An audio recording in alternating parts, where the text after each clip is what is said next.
Greetings and welcome back to Room 303 in our Chats with Emily as we are calling our readings through the poetry of Emily Dickinson. We are in the Johnson edition. We turned out a poem 390, It's Coming, the postponeless creature. The postponeless only used once in all of Emily's poetry, and it's here. Of course, the postponeless creature is death. The very death that we were talking about in the preceding poem, 389. Now here we are again. Death is mentioned in 135 poems of Emily's, and here we'll come back to it, death personified in a very interesting way. Our assumptions are that you've been following our stuff at learnstrong.net, down that left-hand side, Chats with Emily, our playlist. I'm hopeful that you've worked through our set of introductory comments, as well as the preceding 389 poems. We just finished with 389, There's Been a Death. And if you have, then you know that you can place this poem in the context of a good number of other death poems, as we can call them. I do want you to pay attention to the ironic ending of this poem to decide how do you read the end of this poem? Is it hopeful or is it somewhat skeptical? Also notice that death gets a chance to talk in this poem as he says, "You know me, sir." This is how it reads. It's coming, the postponeless creature.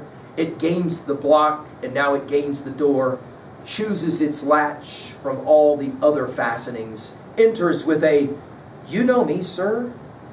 Simple salute and certain recognition, bold were it enemy, brief were it friend, dresses each house in crepe and icicle, and carries one out of it to God. Now, notice we got it's coming, and then at the end, where we're going, as in to God, yes? But in between, we've got death mentioned as the postponeless creature. In other words, you cannot say to death, "No thanks, I think I'll not join you today," right? Notice death then gains the block, which is interesting, and now it gains the door. In other words, death coming from away, and here it comes closer, closer, chooses its latch, which is a fascinating way to say it, from all the other fastenings. In other words, death cannot be locked out. We immediately think of Poe's Masque of Red Death, don't we? Enters, probably the room where one is dying, with a, "You know me, sir." Now, there's a bit of irony here, right? That she will have death come to show up to say, are you familiar with who I am? Do you know who I am?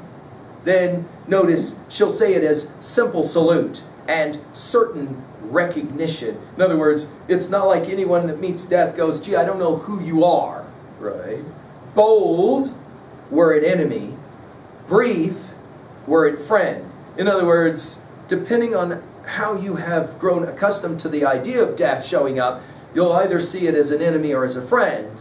Dresses each house in crepe, we're back to the house referencing of 389. Dresses each house in crepe and icicle. Wow, right, compelling. And carries one out of it, out of the house, to God. Now, is this a comfort at the end? Do you read this as a comfort? Or is something maybe more sarcastic because we just moved from icicle to God?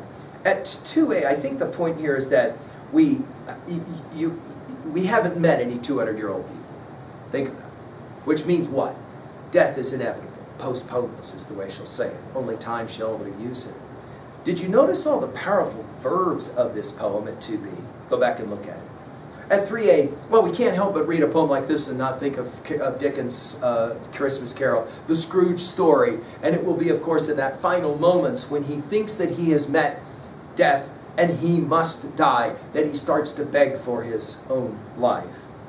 Finally, at 3b, how do you imagine death? And to what degree will you see death as an enemy or as a friend? Thank you.